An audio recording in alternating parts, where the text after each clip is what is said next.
In December last year, Pope Francis announced a year of St. Joseph. It was probably a little bit lost because of so much other news going around about the pandemic and so many concerns that people had for other things. But we also have every reason in this diocese to remember St. Joseph often because he's one of our principal patrons, together with Our Lady of Mount Carmel and St. John the Evangelist. But we come now to celebrate the feast of St. Joseph the Worker, a feast day formed on 1955 by Pope Pius XII. And it brings us to think about work and the dignity of work.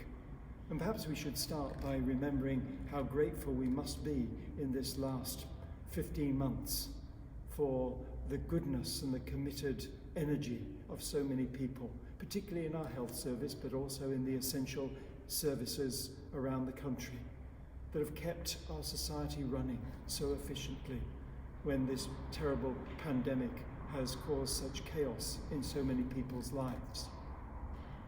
So we can be thankful when work is there, it's done well, and we must be grateful for the commitment of so many people.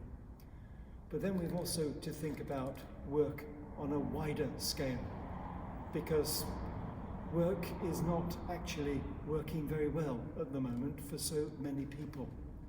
We have far, far too many people who are destitute, poor in our world. And we've lost that sense of the dignity of work, that everybody should be able to work and so have a sustainable livelihood for themselves, their families, and in their communities. We hear far too much about modern slavery, people who are owned by their employers, paid less than any minimal wage should be, and unable to defend themselves or to claim their rights. The market economy has not served us too well.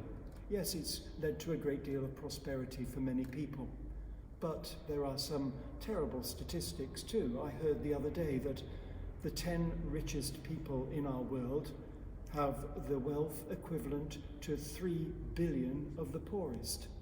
That can't be right. Surely we should all have enough.